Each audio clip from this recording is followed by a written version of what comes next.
Next topic is Golgi body. बेटा Golgi body की जो खोज थी ना वो कैमिलियो गोल्जी ने की थी। अब यहाँ पर हम गोल्जी बॉडी के बारे में कुछ इंपॉर्टेंट एस्पेक्ट जानने वाले हैं।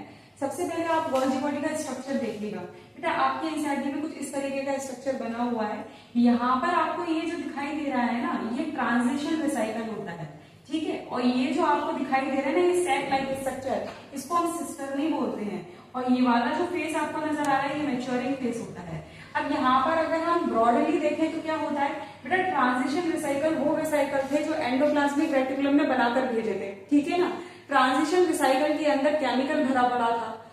कोई भी प्रोटीन, मान लीजिए कोई रॉ मटेरियल भरा पड़ा है यहाँ पर, तो एंडोप्लाज्मिक रेटिकुलम ने जो रॉ मटेरियल भेजा था, अब उसको पकाने का काम कौन करेगा, मतलब उस रॉ मटेरियल को बेसिकली मैच्योर करने का काम कौन करेगा, तो यहाँ पे गोल्जी बॉडी करेगा। ट्रांजिशन रिसाइकल को यहाँ पर हम क्या करेंगे, यहाँ पे ट्रांजिशन रिसाइकल आपको दिखाई दे रहा है। उसके बाद ये जो केमिकल है ये सिस्टर्नी में जाएगा और उसके बाद क्या होगा, इसको प्रोसेस किया जाएगा इस मटेरियल को। आफ्टर दैट प्रोसेस होने के बाद जब ये पूरी तरीके से रॉ मटेरियल आपका पूरी तरीके से एक मैच्योर फॉर्म में कन्वर्ट होता हुआ नजर आएगा, तो उसकी पैकेजिंग करवा दी जाएगी मैच्योरिंग फेज में।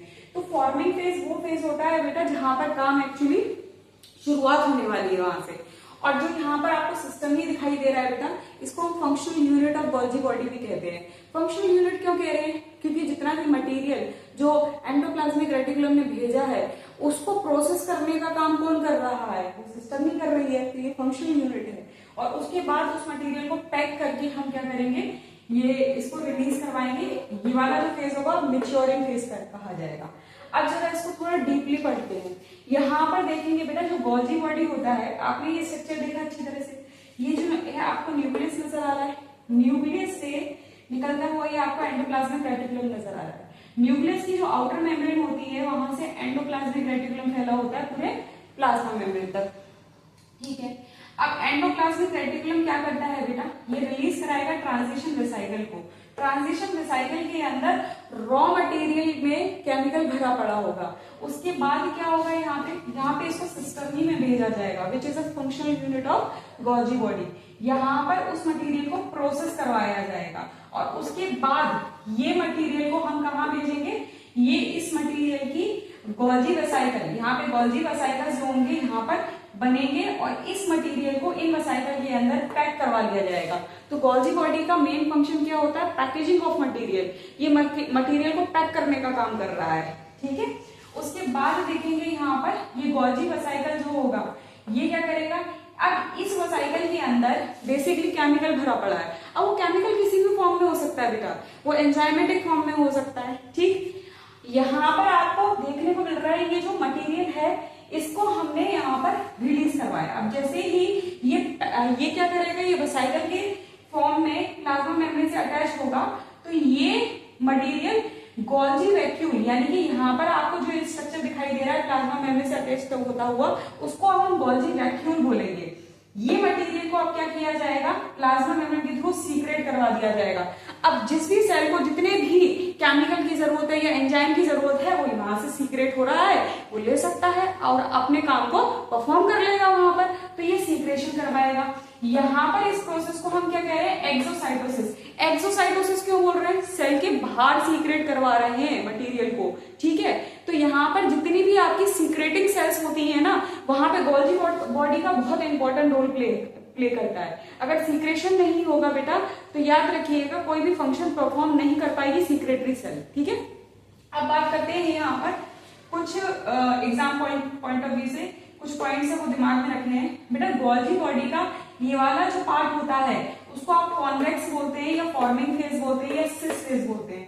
फॉर्मिंग फेज इसलिए बोल रहे हैं क्योंकि यहाँ पे अभी शुरुआत ही हो रही है उस रॉ मटेरियल को पकाने की, तो ये उसका फॉर्मिंग फेज है। अब यहाँ पे प्रोसेस हो रही है, उसके बाद आपको ये वाला जो पार्ट नजर आ रहा है, ये वाला जो इस तरीके से स्ट्रक्चर नजर आ रहा है, ये कॉनकेव वाला पार्ट कहा जाता है। बेटा आप कॉन्वेक्स और कॉनकेव में है ना कंफ्यूज मत होइएगा। देखिए आप ऐसे याद रखिएगा, कॉनकेव, केव मतलब क्या होता है, गुफा अंदर की तरफ, तो कॉनकेव मतलब ये इनसाइड होगा तो ये कॉनकेव हो गया। तो आप देख रहे हो ये इनसाइड है तो ये कॉनकेव फेज हो गया। और कॉनकेव फेज जो होगा उसको आप मैच्योरिंग फेज या फिर ट्रांस फेज भी कह सकते हैं। यहाँ पे इसको आपने क्या बोला, सिस फेज बोला है। तो याद रखिएगा बेटा, ये एग्जाम पॉइंट ऑफ व्यू से ये सारे जितने भी पॉइंट्स हैं ये इंपॉर्टेंट है। तो दोबारा से देख लेते हैं। एंडोप्लाज्मिक रेटिकुलम ने ट्रांजिशन वेसाइकल को क्या करवाया, यहाँ पे रिलीज करवाया, और उसमें क्या था, रॉ मटेरियल था। और रॉ मटेरियल जो था उसको प्रोसेस करवाया गया सिस्टर्नी में। तो सिस्टर्नी ने क्या किया, यहाँ पर उस मटेरियल को प्रोसेस किया और वेसाइकल के अंदर उस मटेरियल की पैकेजिंग करवा दी गई। अब ये पैकेट क्या किए गए, ये वैक्यूल की फॉर्म में प्लाज्मा मेम्ब्रेन के थ्रू बाहर सीक्रेट करवा दिए गए, क्योंकि जितना भी सीक्रेशन होगा आउटसाइड द सेल होगा। जितनी भी सीक्रेटरी सेल है वहां पे गोल्जी बॉडी बहुत इंपॉर्टेंट रोल प्ले करेगा बेटा, ठीक है। तो यहाँ पे सीक्रेशन होगा गोल्जी वैक्यूल के थ्रू। इस प्रोसेस को आपने क्या कहा, एक्सोसाइटोसिस, क्योंकि सीक्रेशन आप बाहर की तरफ करवा रहे हैं यहाँ पर, ठीक। उसके बाद फिर देखते हैं बेटा इसके फंक्शन क्या हो सकते हैं। बेटा पैकेजिंग ऑफ मटेरियल की बात हो सकती है। तो ये मटेरियल किस किस फॉर्म में आपको देखने को मिल सकता है, ध्यान से सुनिएगा बेटा। यहाँ पर ये पैकेजिंग ऑफ मटेरियल ग्लाइकोलिपिड हो सकता है, ये पैकेजिंग ऑफ मटेरियल ग्लाइकोप्रोटीन हो सकता है, एंजाइम हो सकता है। इवन अगर ईआर कोई प्रोटीन बना के भेज रही है और उस प्रोटीन में थोड़ी बहुत गड़बड़ी है ना, तो उसको सही करने का काम भी कौन कर रहा है, Golgi body. For example protein में डाइसल्फाइड की बॉन्डिंग देखने को मिलती है। अगर डाइसल्फाइड बॉन्ड नहीं होगा तो प्रोटीन क्या हो जाएगी, खुल जाएगी, बिखर जाएगी प्रोटीन। ये स्टेपल का काम करता है। डाइसल्फाइड बॉन्ड क्या करेंगे, प्रोटीन को टाइट करेंगे, मतलब उसको स्टेपल करके रखते हैं। तो वो डाइसल्फाइड बॉन्ड की भी फॉर्मेशन कौन करवा रहा है, गोल्जी बॉडी करवा रहा है बेटा, ठीक है। और यहाँ पर याद रखिएगा पैकेजिंग ऑफ मटेरियल में आपको glycolipid, glycoprotein, enzyme, disulphide bond, ये पैकेजिंग ऑफ मटेरियल में आपको देखने को मिल रहा है। सेल वॉल की फॉर्मेशन भी गोल्जी बॉडी करवाता है बेटा, और एक्रोसोम की फॉर्मेशन भी कौन करवा रहा है, गोल्जी बॉडी। आपने एक्रोसोम स्पर्म में पढ़ा हुआ है। स्पर्म का जो कैप लाइक स्ट्रक्चर होता है ऊपर की तरफ, उसको एक्रोसोम बोलते हैं बेटा, याद रखिएगा। एक्रोसोम जो होता है, गोल्जी बॉडी जो होता है, वह गेट कन्वर्टेड इनटू एक्रोसोम, ठीक है। इसलिए आप एक चीज भी बोल सकते हैं यहाँ पर कि स्पर्म में आपको गोल्जी बॉडी नहीं दिखाई देगा, तो स्पर्म के अंदर गोल्जी बॉडी क्या होगा, एब्सेंट होगा, क्योंकि वो गोल्जी बॉडी एक्रोसोम में कन्वर्ट हो चुका है, ठीक है ना। तो याद रखिएगा स्पर्म में गोल्जी बॉडी एब्सेंट होगा, ठीक है, ये याद रखिएगा कि वो गोल्जी बॉडी एक्रोसोम में जाके कन्वर्ट हो चुका है।